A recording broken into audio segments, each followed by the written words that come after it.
أما بعد فإن أصدق الكلام كلام الله وخير الهدي هدي محمد صلى الله عليه وسلم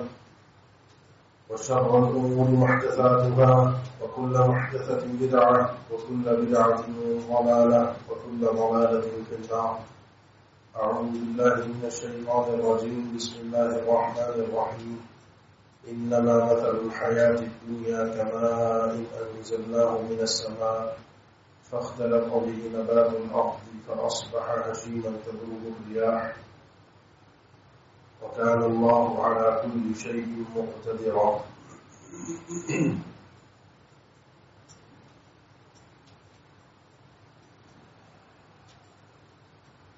قیامت کا علم صرف اور صرف اللہ رب العالمین کے پاس ہے،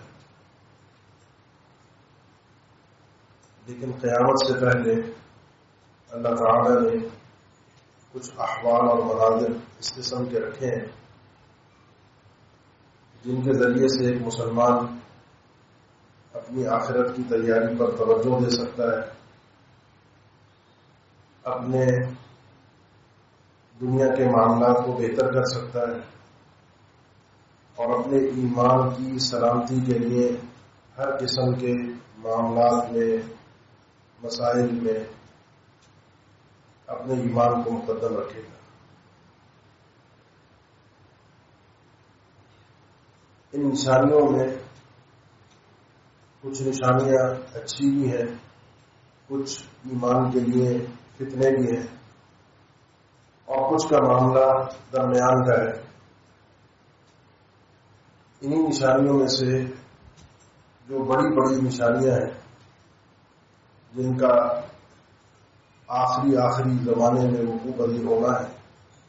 جس کو دیکھنے کے بعد مومن یہ یقین کر لے گا کہ اب اگلا مرحلہ صرف اور صرف قیامت کا ہے، وہ 10 بڑی بڑی نشانیوں کے اندر دجال، سیدنا عیسیٰ علیہ السلام، دابۃ الارض، سورج کا مغرب سے نکلنا، یہ مختلف ایک نشانیاں جو احادیث میں بیان ہوئی۔ اس کے علاوہ اللہ کے نبی صلی اللہ علیہ وسلم نے کچھ جنگوں کے متعلق بھی احادیث میں تذکرہ فرمایا ہے، جن میں کچھ شبہات میں جنگیں ہو چکی ہیں۔ صفین کی جنگ ہے، جمل کی جنگ ہے، سیدنا عثمان رضی اللہ تعالیٰ عنہ کی شہادت ہے۔ اس کے بعد کچھ مزید احوال ہیں جو ان جنگوں سے تعلق رکھتے ہیں، جو وقتاً فوقتاً ہوتے رہے ہوتے آئے، اور کچھ ایسی جنگیں ہیں جو مسلمانوں اور کافروں کے درمیان قرب قیامت ہوگی۔ سنن ابی داؤد کی صحیح حدیث میں اللہ کے نبی صلی اللہ علیہ وسلم نے فرمایا کہ عمران بیت المقدس خراب یثرب،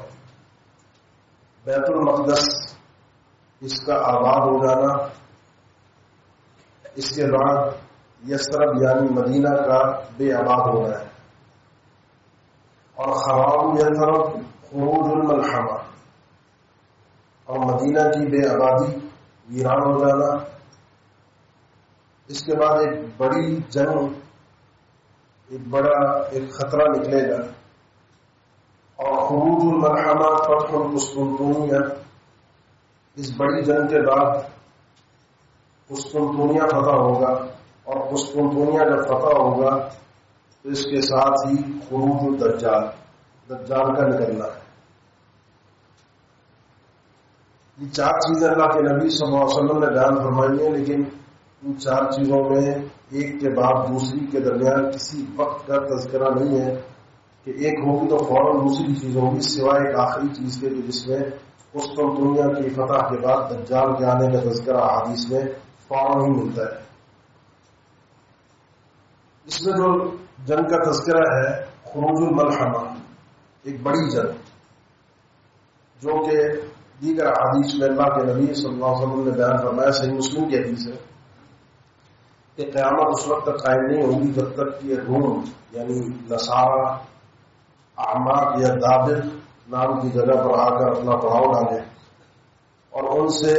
لڑنے کے لیے 12,000 کا لشکر مدینہ سے نکلے گا، اور وہ اس دور کے زمین پر موجود سب سے بہترین لوگ ہوں گے اللہ کے یہاں، ہم خیار و اہل الارض، یہ صحیح مسلم کے حدیث ہے، جو ان سے لڑنے کے لیے جائیں گے۔ عوف بن مالک الاشجعی رضی اللہ تعالیٰ عنہ کہتے ہیں اللہ کے نبی صلی اللہ علیہ وسلم کے پاس آیا, میں نے داخلے کی اجازت مانگی, آپ نے پوچھا آؤ, میں نے کہا,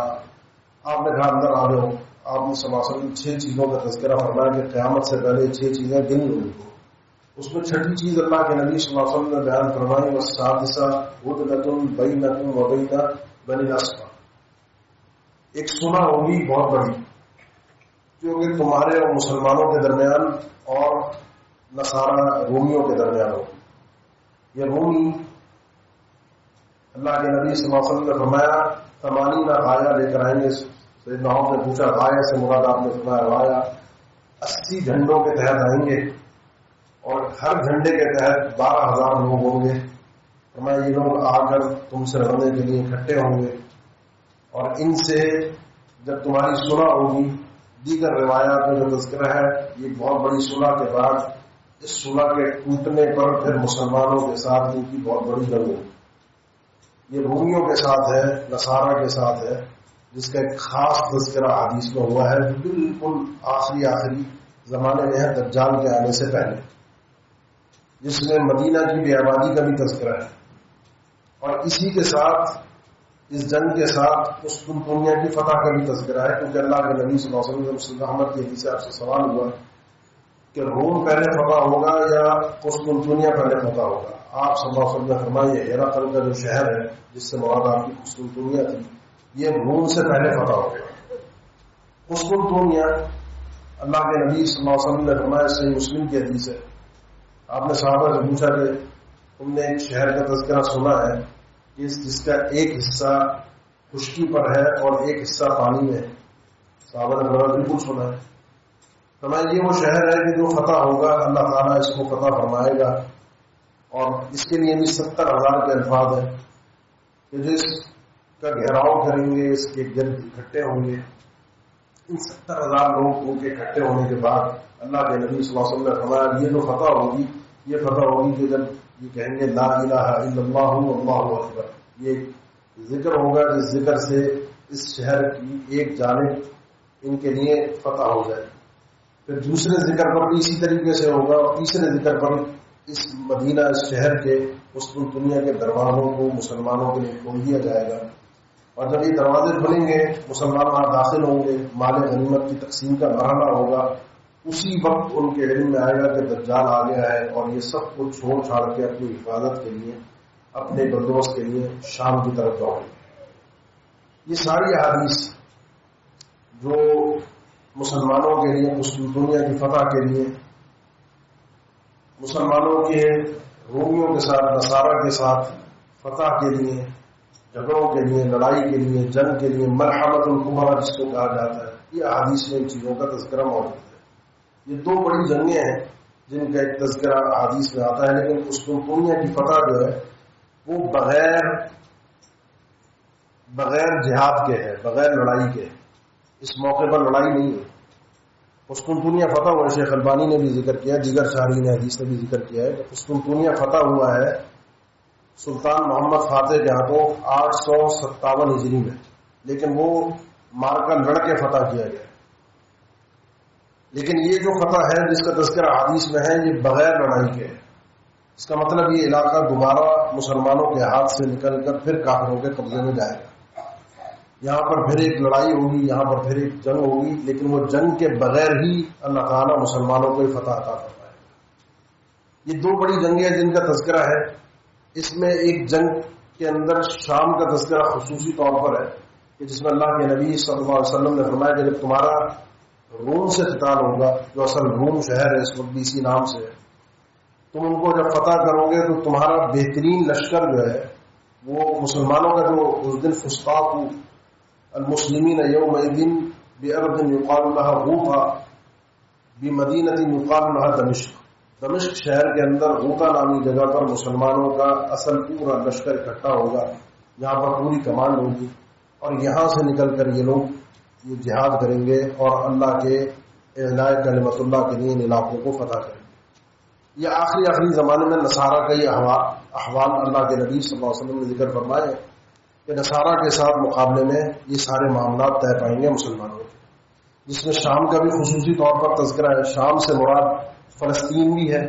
کیونکہ آج کے دور میں جو تقسیم ہماری ہے، شام الگ، سیریا الگ، فلسطین الگ، اس دور میں اس پورے خطے کو فلسطین اور حالیہ شام کو شام ہی کہا جاتا تھا، جو کہ بیت المقدس اس کے اندر شامل ہے۔ دمشق کا علاقہ بھی اس کے اندر شامل ہے۔ مصر الگ تھا، حجاز الگ تھا، یہ علاقے الگ تھے، لیکن شام کا علاقہ اس پورے خطے کے لیے کہا جاتا ہے۔ اس کے بعد جو صورتحال ہے یہ نصارہ کے ساتھ ہے، اور ایک صورتحال ہے یہودیوں کے ساتھ۔ مسلمانوں کا صحیح مسلم کی حدیث ہے، بخاری میں بھی ہے، کہ اللہ کے نبی صلی اللہ علیہ وسلم نے فرمایا قیامت اس وقت تک قائم نہیں ہوگی جب تک مسلمان یہودیوں سے قتال نہ کریں، یعنی ان کا وجود آخری زمانے تک باقی رہے گا۔ حتیٰ کہ مسلمان جب ان یہودیوں کے پیچھے دوڑیں گے تو یہ شجر و حجر، درخت بھی اور پتھر بھی، جب کسی چھپے ہوئے یہودی کو دیکھیں گے تو پکار کر کہیں گے کہ اللہ کے بندے آ، یہ پیچھے میرے پیچھے یہودی چھپا ہے، اس کو پکڑ اور اس کو ختم کر، سوائے غرقت درخت کے، کیونکہ یہ یہودیوں کا ہے، اپنا درخت ہے، یہ نہیں بولے گا، باقی سارے درخت پتے وہ بول بول کر بتائیں گے کہ یہودی ہے۔ اور یہ برکت ہے اللہ کی طرف سے عطا کردہ ایک کرامت ہے جو کہ مجاہدین کو حاصل ہوگی۔ یہ کرامتیں ہوتی ہیں جو اللہ کے اولیاء کو حاصل ہوتی ہیں، تو یہ اللہ تعالیٰ کی طرف سے خاص مدد اور نصرت ہے کہ جب لوگ نکلیں گے اس طریقے سے تو ان کو مدد حاصل ہوگی۔ یہ یہودیوں کے ساتھ ہے۔ اس کے بعد مسلمانوں کے احوال کو دیکھ کر، صورتحال کو دیکھ کر چند لوگ بیت اللہ میں پناہ لیں گے، وہاں پر اکٹھے ہوں گے۔ صحیح مسلم میں حدیث ہے کہ لا عدت لہم ولا عدد لہم ولا منع، نہ کوئی طاقت ہوگی، نہ کوئی تعداد ہوگی، نہ کوئی اسلحہ ہوگا، کوئی چیز ان کے پاس نہیں ہوگی، وہ چند لوگ اکٹھے ہوں گے، اللہ کے گھر میں پناہ لیے ہوئے ہوں گے۔ اور دیگر احادیث میں، صحیح مسلم کی حدیث ہے، دیگر احادیث میں اس کا تذکرہ موجود ہے کہ یہاں پر یہ مہدی کا تذکرہ ہے، جس کو لوگ مہدی منتظر بھی کہتے ہیں روافظ سے متاثر ہو کے، امام مہدی علیہ السلام بھی کہہ دیتے ہیں روافظ سے، شیعوں سے متاثر ہو کر، کیونکہ یہ ان کے ہاں بھی ایک امام غائب کا تذکرہ ہے یا ایک نظریہ، ایک عقیدہ موجود ہے۔ وہ ان کا غائب امام ہے، ہمارے یہاں نہ یہ غائب ہے، نہ پیدا ہوا ہے، نہ منتظر ہے، نہ علیہ السلام ہے اور نہ امام ہے۔ یہ ایک اللہ کا بندہ ہے جو اللہ کے نبی صلی اللہ علیہ وسلم کی آل اور نسل سے ہے۔ احوال مسلمانوں کے تتر بتر ہونے کی صورت میں چند لوگ اکٹھے ہو کر اس اللہ کے بندے کے ساتھ اکٹھے ہوں گے۔ جب لوگوں کو پتہ چلے گا کہ اس طرح کا معاملہ ہے تو ان کے خلاف ایک لشکر بھیجا جائے گا ان پر حملہ کرنے کے لیے۔ جب وہ لشکر بیدا مقام پر پہنچے گا جو کہ آج بھی اسی نام سے موجود ہے، تو اللہ تعالیٰ اس لشکر کے اول و آخر کو زمین میں دھسا دے گا، سوائے چند ایک لوگوں کے جو بچ کر واپس جا کے خبر دیں گے کہ ان کے ساتھ کیا ہوا۔ اس کے بعد جب لوگوں میں بات پھیلے گی تو لوگ جہاں جہاں جس کے پاس طاقت ہوگی، استطاعت ہوگی کہ وہ اللہ کے اس گھر میں پہنچ کر اس لشکر کے ساتھ شامل ہو سکے، وہ شامل ہوگا۔ یہ وہ لشکر ہے مہدی کا بالکل آخری زمانے میں، بالکل آخری ٹائم پر، کیونکہ یہ نکلنے کے بعد ان کا اکٹھا ہونا شام میں، دمشق میں پہنچنا، اور دمشق میں پھر عیسیٰ علیہ السلام کا آسمان سے اترنا، اور آسمان سے اتر کر فجر کی نماز امت اسلامیہ کے ایک فرد کی قیادت میں، امامت میں ادا کرنا، وہ سارا تذکرہ یہ ساتھ ساتھ ہے۔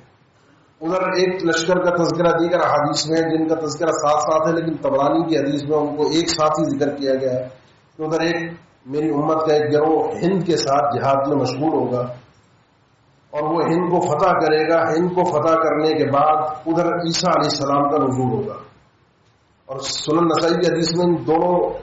گروہوں کو ساتھ ذکر کیا گیا لیکن ٹائمنگ کو ساتھ نہیں ذکر کیا گیا۔ یہ چند چیزیں ہیں، چند احوال ہیں، چند صورتحال کو احادیث میں ذکر کیا گیا ہے۔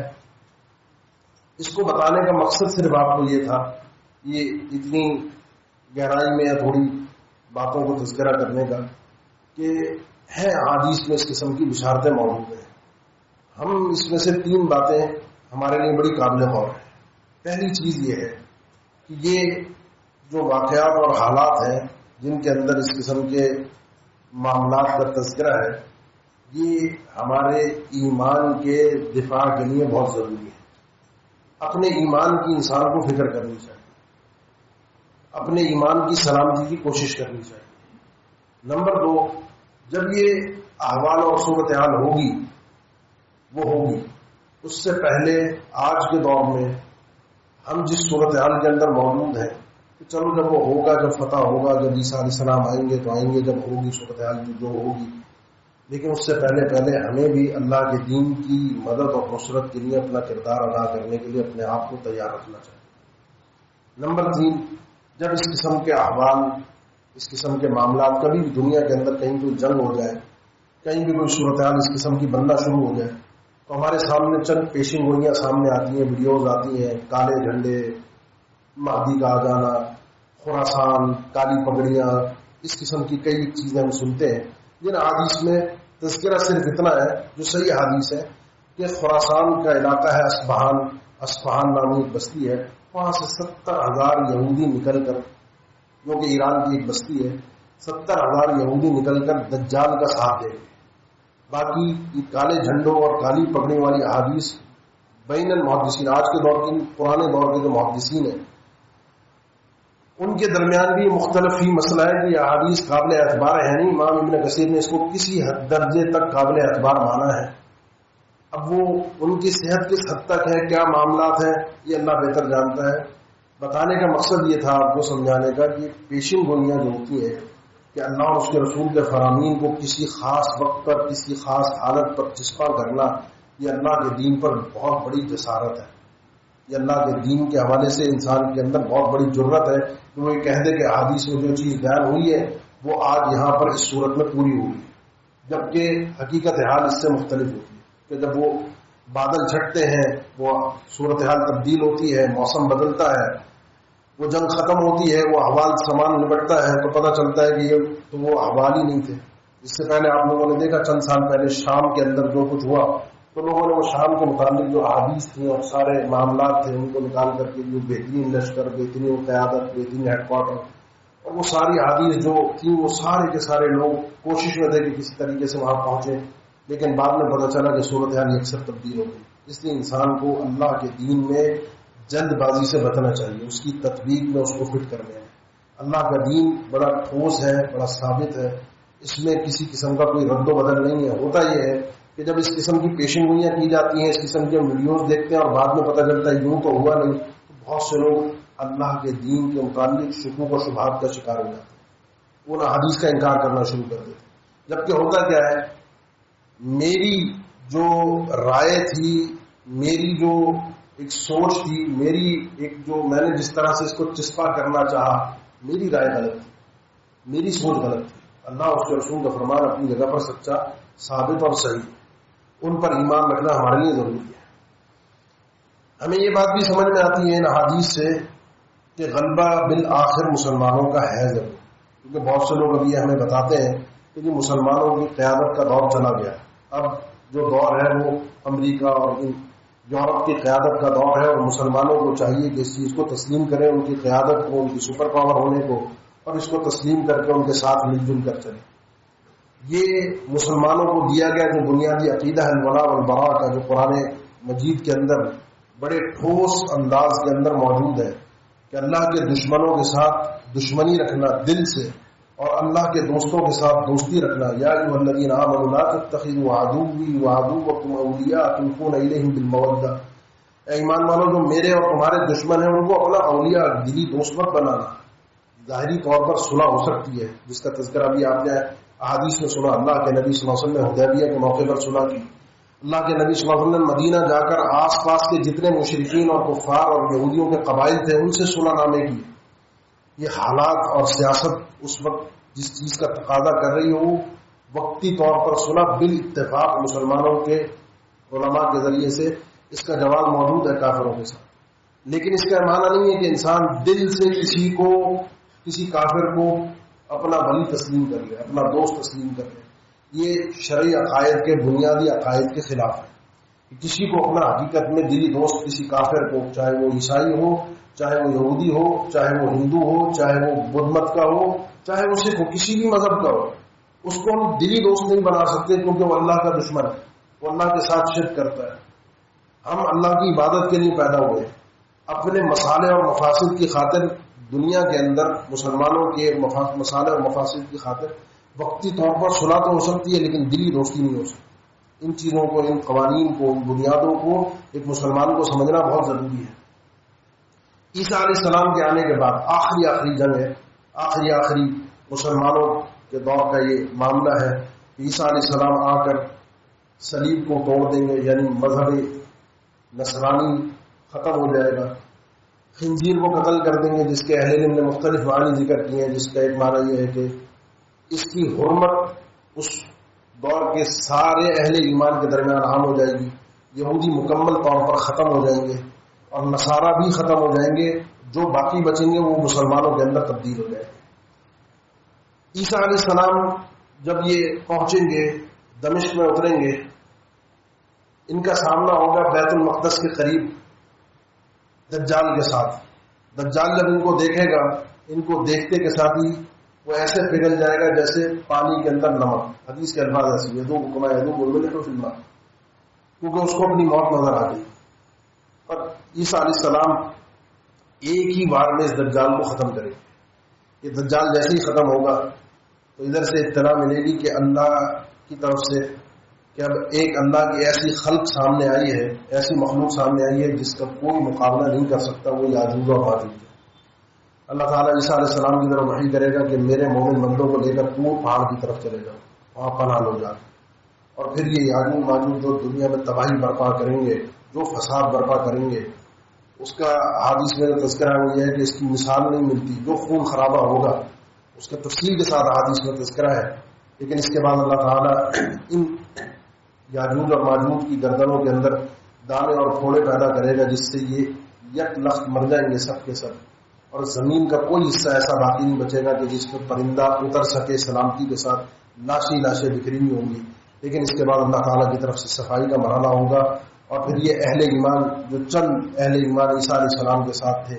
یہ واپس زمین کے اوپر آ کر آباد ہوں گے۔ اس وقت جو عدل ہوگا، جو انصاف ہوگا، جو اللہ کی طرف سے برکتیں ہوں گی، جس کا تذکرہ حدیث میں ہے، وہ ایک انسان کے تصور سے باہر کی چیز ہے۔ صرف اور صرف ایمان ہوگا، صرف اور صرف تقویٰ ہوگا، یہ خیال و عہد ہوں گے جو باقی رہ جائیں گے، اور اس کے بعد نسل آگے بڑھے گی۔ اب کوئی ملحمہ نہیں ہے، اب کوئی جنگ نہیں ہے، اب کوئی لڑائی نہیں ہے، اب کوئی جہاد کا مرحلہ باقی نہیں رہا، صرف مسلمان ہیں، کافر ختم ہو چکے ہیں۔ اس کے بعد یہی لوگ باقی بچیں گے، ان کی نسلوں میں جو فساد برپا ہوگا، جو بگاڑ آئے گا کفر و الحاد کے حوالے سے، وہ ناقابل بیان ہے۔ حتیٰ کہ حدیث میں آتا ہے بالکل آخری زمانے میں جب انسانیت پوری طریقے سے دین سے انحراف اختیار کر چکی ہوگی، تو کسی اپنے بزرگ کو سنیں گے تو کہے گا کہ سمعنا آباءنا یقولون لا الہ الا اللہ، ہم نے اپنے بڑوں کو سنا تھا کہ وہ ایک جملہ پڑھتے تھے کہ لا الہ الا اللہ۔ اگلی نسلوں کو اس کلمے کا بھی پتہ نہیں ہوگا، یہ ایک آخری پیڑھی ہوگی جو جانے والی ہوگی، اگلی نسل کو اس کلمے کا بھی نہیں پتہ ہوگا، باقی نماز کیا، قرآن کیا، دیگر عبادات کیا، کوئی تصور آگے منتقل نہیں ہوگا۔ اس کے بعد یہ بدترین مخلوق ہوگی، یہاں تک کہ زمین پر جب اللہ اللہ نہ کہا جائے، ان کے اوپر پھر جا کر قیامت قائم ہو۔ یہاں آخری بات کر کے میں اپنی بات ختم کر رہا ہوں۔ آپ نے جب یہ سنا کہ ایک نسل ایسی ہوگی کہ جس کو لا الہ الا اللہ کا پتہ نہیں ہوگا، اور پچھلے ان کے آباء و اجداد کو کہتے ہیں، انہوں نے سنا ہوگا کہ لا الہ الا اللہ پڑھتے تھے، تو یہ فکر کیجئے کہ اپنی اگلی نسلوں تک اللہ کا دین صحیح طور پر منتقل کر سکے۔ ایسے لوگ معاشرے کے اندر موجود ہوں جو دین کو، علم کو، اللہ کے قرآن کو، اللہ کے نبی صلی اللہ علیہ وسلم کے فرامین کو، صحیح دین کو آگے تعلیم کے ذریعے سے منتقل کر سکے۔ اس کے لیے بہت سارے کام کیے جا سکتے ہیں، پورا الگ موضوع ہے، لیکن ایک بات کہوں گا، صرف ایک کام کیجیے، صرف اور صرف یہ کہ جو دین کی خدمت سے منسلک افراد ہیں، جو دیندار لوگ ہیں، جو دین کو پڑھتے پڑھاتے ہیں، جو دین کو اللہ کے بندوں تک منتقل کرتے ہیں، ہم کچھ نہ کر سکیں، کم سے کم ان کی عزت، ان کا دفاع کرنا سے کچھ نہ کر سکے، ان کی عزت، ان کا دفاع کریں۔ ان کی کہیں برائی ہو، مولوی ملا کہہ کر لوگ یہ جی ریال کھانے والے، ڈالر کھانے والے، امریکہ کے پٹھو، یہ اسرائیلی ایجنٹ، بڑے تانے ملتے ہیں لوگ جو دین کی بات کرے نا، کھرے دین کی، اس کو بڑے تانے ملتے ہیں۔ تو اگر آپ دفاع نہیں کر سکتے تو ان تانے دینے والوں کے ساتھ شامل ہو۔ قرآن مجید میں سورہ یاسین میں اللہ تعالیٰ نے ذکر فرمایا وَاضْرِبْ لَهُم مَثَلًا أَصْحَابَ الْقَرْيَةِ، اللہ کے نبی صلی اللہ علیہ وسلم ان کے لیے ایک بستی کی طرح مثال تو بیان کیجیے۔ اِذْ أَرْسَلْنَا إِلَيْهِمْ اثْنَيْنِ فَكَذَّبُوهُمَا فَعَزَّزْنَا بِثَالِثٍ، ہم نے ان کی طرف 2 رسول بھیجے، ان دو کے ایک چھوٹی سی بستی، چھوٹا سا گاؤں علاقہ، 2 رسول آئے، ان لوگوں نے دونوں کے دونوں کا انکار کر دیا. ہم نے پھر تیسرا بھی بھیجا، فَعَزَّزْنَا بِثَالِثٍ. 3 رسول ایک علاقے ایک بستی میں ایک قریہ کے اندر موجود ہے. اب سوچئے کہ وہاں کے دیگر افراد کیا دین کی خدمت کر سکتے، لیکن وہاں ایک بندہ تھا جس نے 3 رسولوں کی موجودگی میں بھی اللہ کے دین کی خدمت کی سوچی. میرے لیے ایک راہ ہے، ایک راستہ ہے کہ میں اللہ کے دین کی خدمت کر سکتا ہوں. وجاء رجل من اقصى المدينة يسعى قال يا قوم اتبعوا المرسلين. شہر کے بستی کے کنارے سے آیا اور لوگوں سے آ کر صرف یہ کہا، ایک تائید، ایک مدد، نصرت ان 3 رسولوں کے لیے، اے میری قوم کے لوگوں، یہ اللہ کے بھیجے ہوئے رسول ہیں، ان کی بات کو مان لو. ان رسولوں کا احترام، ان رسولوں کی عزت لوگوں کے سامنے بیان کر کے اس نے اللہ کے دین کی خدمت کا راستہ اپنے لیے چنا کہ یہ راستہ مجھے نظر آ رہا ہے. آپ چاہتے ہیں کہ آپ اپنی اگلی نسلوں تک اللہ کا صحیح دین منتقل کر سکیں. اگر یہ دین کو پہنچانے اور بیان کرنے والوں لوگوں کی عزت ختم ہو جائے گی تو اگلی نسل میں کوئی اللہ کے دین کو سیکھنے سکھانے والا بنے گا نہیں. تعاون، دعا، تھپکی دینا، شاباش دینا، یہ تو اور آگے کے مرحلے ہیں جو انسان جس طرح اللہ کے دین کی خدمت میں آگے بڑھا اللہ اس کو مزید بڑھائے. صحیح دین، صحیح رہنمائی بڑی مخفی ہوتی ہے، چھپی ہوئی ہوتی ہے. شور شرابہ، ہلڑ بازی، تیز آواز میں بات کر لینا، پیشین گوئیاں کر دینا، چیخ چلا کر بات کر لینا، لوگوں کو وہ باتیں سنانا جو لوگ سننا چاہتے ہیں، یہ تو ہر کوئی کر لیتا ہے. صحیح دین، سچے دین کو بیان کرنے والے، ان کے لیے کم از کم عزت کرنا ہم سیکھیں. اللہ تعالیٰ ہمیں اللہ کے دین کو سمجھنے کی توفیق عطا فرمائے. اقول قولی ھذا واستغفر اللہ لی ولکم وآخر دعوانا ان الحمد للہ رب العالمین. ان الحمد للہ نحمده ونستعینه ونستغفره ونعوذ باللہ من شرور انفسنا ومن سیئات اعمالنا. من يهده الله فلا مضل له ومن يضلل فلا هادي له واشهد ان لا اله الا الله وحده لا شريك له واشهد ان محمدا عبده ورسوله. اللهم صل على محمد وعلى ال محمد كما صليت على ابراهيم وعلى ال ابراهيم انك حميد مجيد. اللهم بارك على محمد وعلى ال محمد كما باركت على ابراهيم وعلى ال ابراهيم انك حميد مجيد. اللہ کے نبی صلی اللہ علیہ وسلم نے قرب قیامت کی جو نشانیاں جن کا تذکرہ شروع میں کچھ آپ کے سامنے تمہید کے طور پر ہوا، ان نشانیوں میں بہت سی نشانیاں جو بیان فرمائیں، ان میں سے کئی نشانیوں کو ہم اپنے سامنے پورا ہوتا ہوا دیکھ چکے ہیں، جن میں سے خود اللہ کے نبی صلی اللہ علیہ وسلم کے اس دنیا سے جانا تھا